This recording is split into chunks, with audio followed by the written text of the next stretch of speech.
So, the World Cup just finished. The Football World Cup, of course, and Argentina won for the first time since 1986. 36 years, wow. And that's why I'm happy that they won and not France who won last World Cup. That would be too much. And frankly, there are some things that I felt were unfair. Those two penalties were both suspicious, yet the referee didn't really, take time to look at them at the VAR on the VAR, and it just shows you that there's always something fishy going on backstage, in these big tournaments nowadays. Anyway, I believe that that these referees there were quite a lot of questionable judging and people that were not, happy with the referees' decisions. I mean, managers and players both. And I think this was something that must be worked on, of course, in future. Yeah. Well, we can be happy that this finished because I don't think anybody of us who are not from that area and that part of the world are happy about this World Cup taking place where it did. Yeah. But people don't. I mean, these big like David Beckham, he got a lot of money to promote also this World Cup, and that's how it works. Yeah, it's in the end, as I said before, they will always choose, the money and the being in the limelight before doing what's right when it comes to the morality and human rights and all that. At least some of these celebrities would not do this gig, you know, because they felt that would have been wrong because of the human rights record there. That was just awful. Those countries, general, yeah,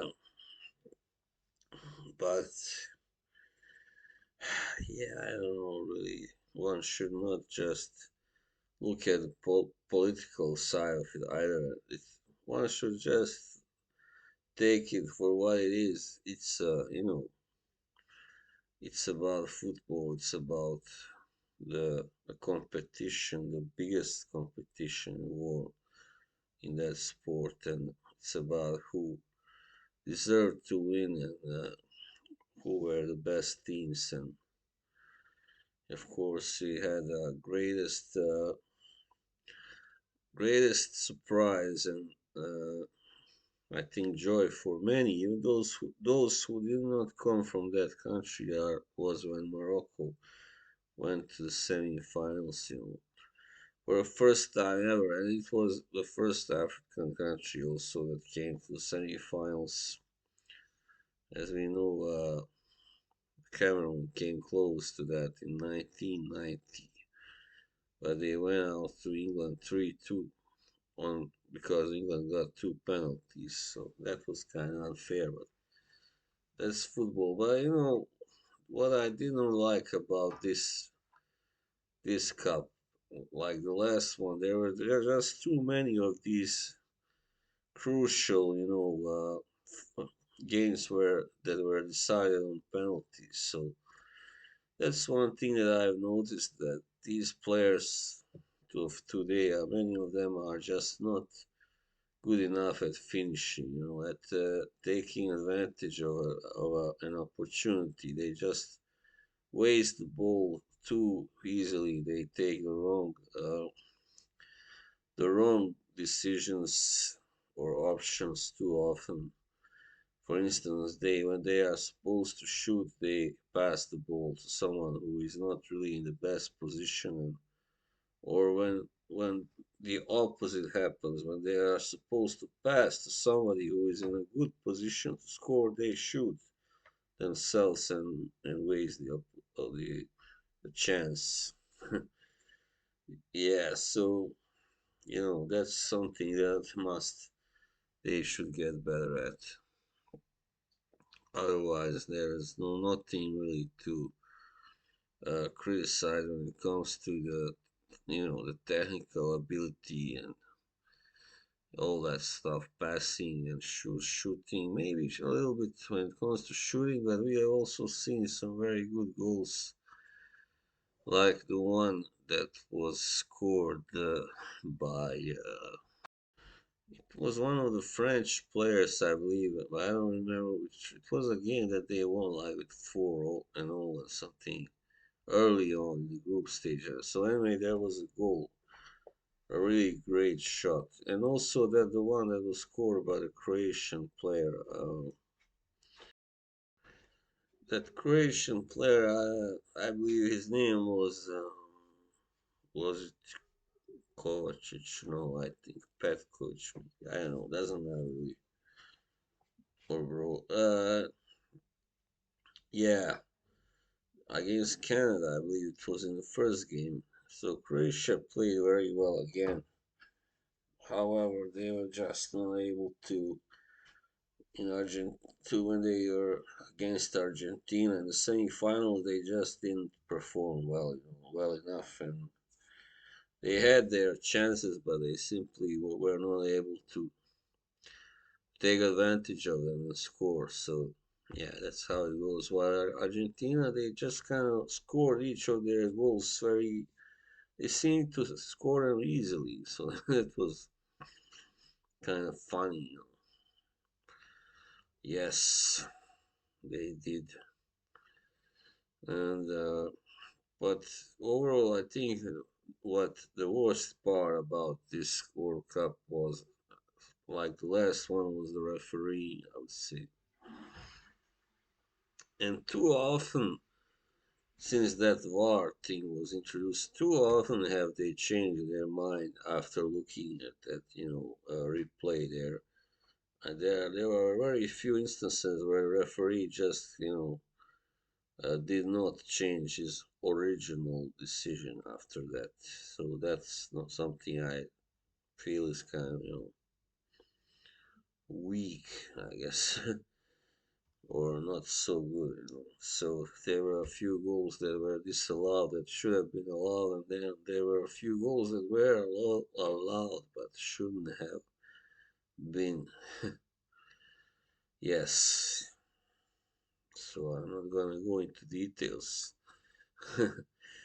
Yeah, all right. So this was all in all a pretty good World Cup. I think better than those anyway that in 2002 and 2010 are, I guess, considered among the worst World Cups that I think they were probably because yeah, in 2002 so many of the favorites were knocked out in the group stage like France and Argentina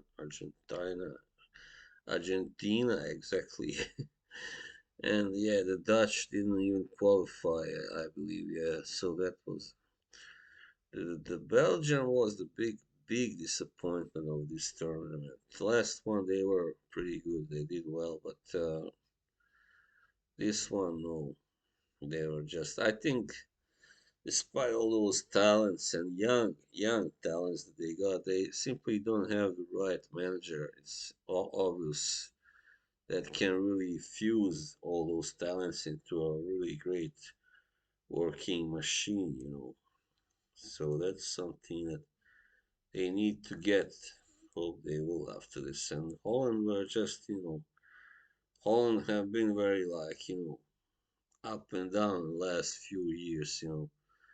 Ever since they came to the World Cup finals in 2010, they have not really done anything remarkable. And I guess they are struggling now. It's a change of generation. So yeah, it's not easy, of course. And the same will happen to Croatia now because most of their best players are getting on in age, and especially Luka Modric is now 38, I believe. So this was his last championship, obviously, especially World Championship.